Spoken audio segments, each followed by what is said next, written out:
헬로티비 뉴스 서울입니다. 서울의 신규 확진자가 다시 1,000명대를 넘어섰습니다. 양천 은평에서는 전날보다 30명이 많은 70명이 넘는 확진자가 나왔습니다. 중장년층의 여가 활동과 경력 개발을 돕는 양천 50플러스 센터가 문을 열었습니다. 누가 어떻게 이용할 수 있는지 정책 브리핑에서 자세한 내용 알아봅니다. 은평구가 지역 문화관광 사진 공모전을 엽니다. 관광 명소와 문화, 축제 등 지역의 다양한 관광 자원을 사진으로 담아 응모하면 됩니다. 서울시가 시간대별로 전기 요금을 다르게 책정하는 시간별 요금제를 시범 도입합니다. 시간별 요금제가 도입되면 각 가정에서는 전기 사용량과 전기 요금을 실시간으로 확인할 수 있습니다.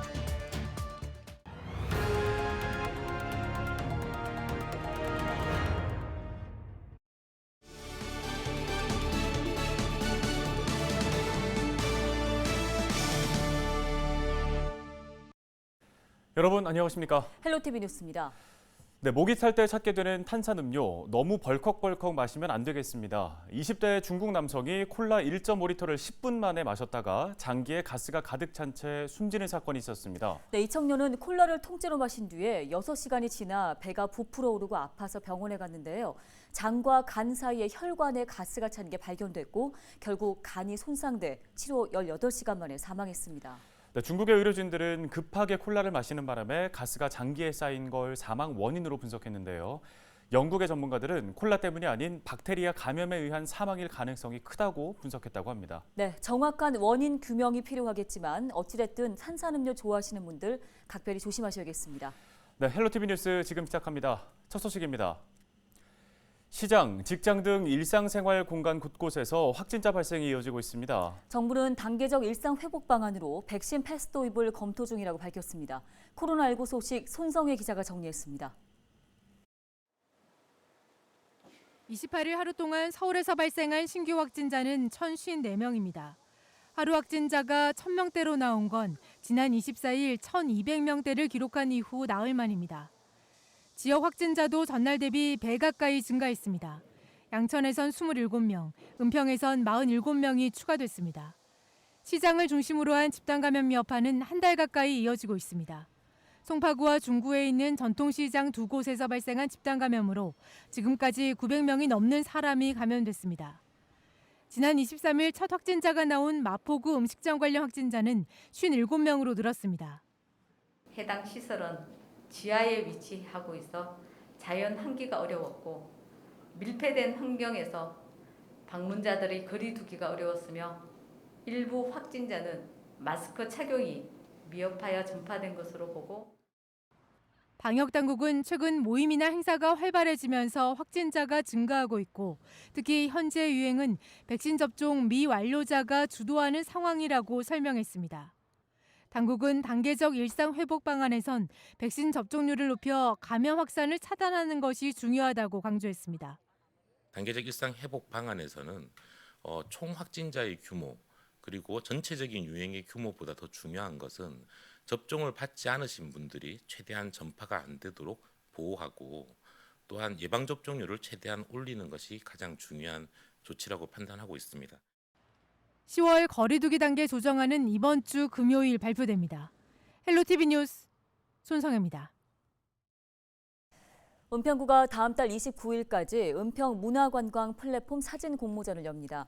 이번 공모전은 은평 지역의 문화관광 활성화를 위해 진행되는 것으로 은평구의 관광 자원 소개를 주제로 합니다.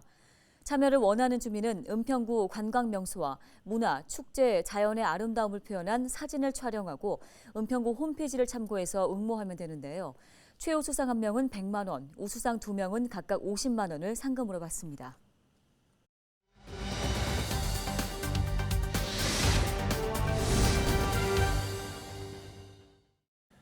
점점 은퇴 시기가 빨라지고 고령화 시대가 다가온 만큼 인생 2막을 설계하는 게 중요한데요. 중장년층의 인생 2막을 지원하기 위한 것이죠. 양천 50플러스 센터가 지난달 개관했습니다. 네, 중장년 주민들에게 호응이 높다고 하는데요. 양천구청 어르신복지과의 이경숙 과장을 연결해 관련 이야기 나눠보겠습니다.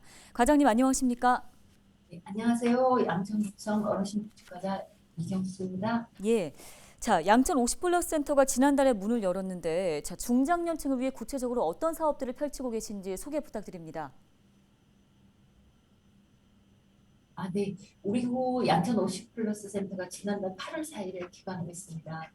어, 이곳은 중장년층의 인생 이모작을 지원하는 전문기관입니다. 중장년층이 가진 풍부한 경험과 지식을 활용해서 필요로 하는 중장년층에게 도움을 주고 재도약할 수 있도록 지원하고 있습니다. 센터에서는 일, 사회공헌, 가족, 재무, 건강 등 인생을 재설계할 수 있는 인생 설계 사업부터 또 연령과 경험을 활용해서 사회적 가치나 경제적 수익을 창출하는 일, 활동 사업, 또 사회적 관계 형성을 돕는 커뮤니티 사업 등 다양한 취미와 여가 활동을 지원하는 문화 조성 사업 등을 진행하고 있습니다. 네, 운영을 시작한 지 2달이 채 안 됐는데 주민분들이 많이 참여하고 계신지 궁금하고 또 반응은 어떤지 듣고 싶은데요. 네, 벌써 회원 수가 3,000명에 달하고요. 현재 운행 중인 프로그램뿐만 아니라 양선 50플러스 센터에 대한 관심이 매우 뜨겁습니다. 가까운 지역에 50플러스 센터가 생겨서 너무 좋다는 분도 많고 또 프로그램도 다양하고 주말과 야간 프로그램 등 이용할 수 있는 시간대도 다양해서 더 좋은 평가를 해주고 계십니다. 특히 양천구는 타구와는 다르게 센터 이용 연령이 만 40세부터인데요. 인생 이모작의 준비를 조금 더 빠르게 시작할 수 있는 기회를 제공하는 것도 긍정적이라는 의견들이 있습니다. 예, 중장년층의 경력과 전문성을 활용해서 새로운 출발을 돕는 모습이 인상적입니다. 그런데 이게 이제 실제 취업으로도까지 이어지는 건지 궁금한데요. 어떻습니까? 네. 센터는 기존의 경력을 활용할 기회 연계뿐만 아니라 전직이나 취업과 창업을 준비하는 중장년층에게 도움이 되는 사업을 운영하고 있습니다. 이를 활동을 위해 필요한 자격증을 취득하거나 기술을 익히는 과정도 운영 중입니다. 새로운 일을 시작할 수 있는 준비를 지원하는 거죠. 그리고 창업을 희망하는 개인이나 단체의 인큐베이팅을 위한 공유 오피스라는 공간도 마련되어 있습니다. 현재 센터에서는 50플러스 세대 보람 일자리 사업단이 학습 지원단, 컨설턴트로 근무도 하고 계신데요. 보람 일자리 사업의 수행을 적극 운영해 가는 것도 검토 중입니다. 향후 일자리 전문기관이나 창업지원기관과 협력해서 중장년층이 가진 사회활동의 욕구를 실질적으로 연계할 수 있도록 할 예정입니다. 네, 고령화 시대가 다가오면서 인생 2막을 준비하는 게 이제는 필수가 된 것 같습니다. 인생 이모작을 설계하는데 가장 중요한 점을 좀 조언을 해주신다면요? 인생 2막 준비에 중요한 것은 3가지라고 생각합니다. 첫 번째는 나 자신에 대한 이해라고 생각합니다. 내가 하고 싶은 것이 무엇인지, 또 나는 인생 2막을 어떻게 보내고 싶어 하는지 자신에게 질문하는 것이 중요합니다. 나다운 인생 2막을 펼쳐야 후회가 없을 테니까요. 둘째는 도전입니다. 아무것도 하지 않으면 아무 일도 일어나지 않는다는 말처럼 내 인생의 2막은 해보고 싶은 일에 도전하셨으면 좋겠습니다. 마지막으로 함께하기입니다. 나를 응원해주고 긍정적인 에너지를 함께 주고받을 누군가와 함께할 때 인생 제2막은 더욱 즐겁고 행복할 것입니다. 양천 50플러스 센터가 매개체가 돼서 동년배들끼리 서로 지지해주고 행복할 수 있었으면 좋겠습니다. 지금 말씀드린 하고 싶은 일을 찾고 도전하며 또 좋은 사람들과 함께하는 멋진 인생 2막에 양천 50플러스 센터가 디딤돌이 될 수 있을 것이라고 생각합니다. 앞으로 중장년 양천 구민 여러분들의 많은 관심과 이용을 부탁드립니다. 네, 오늘 관련 말씀은 여기까지 듣겠습니다. 지금까지 양천구청 어르신복지과 이경숙 과장이었습니다.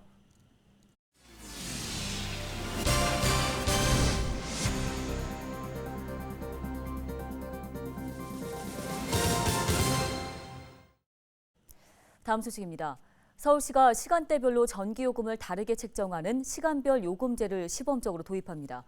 시간별 요금제는 전력 소비량이 많은 낮 시간대에는 상대적으로 비싼 요금을, 전력 사용량이 적은 시간대는 비교적 저렴한 요금을 책정하는 제도입니다. 현재 가정용 전기요금은 시간대에 관계없이 전력 사용량이 많아지면 요금이 올라가는 누진 요금제 방식인데요. 시간별 요금제를 도입할 경우 각 가정에서는 전기요금이 저렴한 시간대를 확인하고 사용할 수 있어 비용을 절감할 수 있습니다. 서울시는 시범사업 대상인 서대문구 아파트 3천 가구에 전기 사용량과 요금을 실시간으로 확인할 수 있는 원격 검침기를 설치했습니다. 서울시는 내년 중 양천구 2천 가구에 시간별 요금제를 추가 도입한 후 실증 결과를 바탕으로 다른 지역으로 확대한다는 계획입니다. 케이블 방송의 지역성 강화와 지원 방안을 논의하는 장이 마련됐습니다.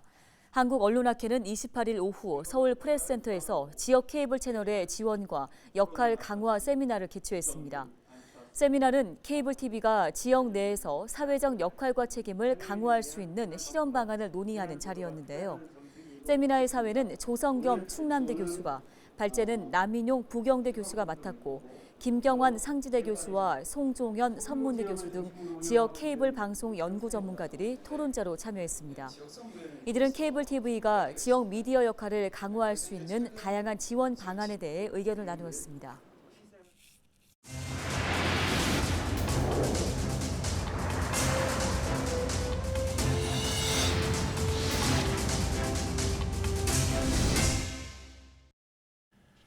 네, 오늘 헬로티비 뉴스가 준비한 소식은 여기까지입니다. 네, 시청해주신 여러분 고맙습니다.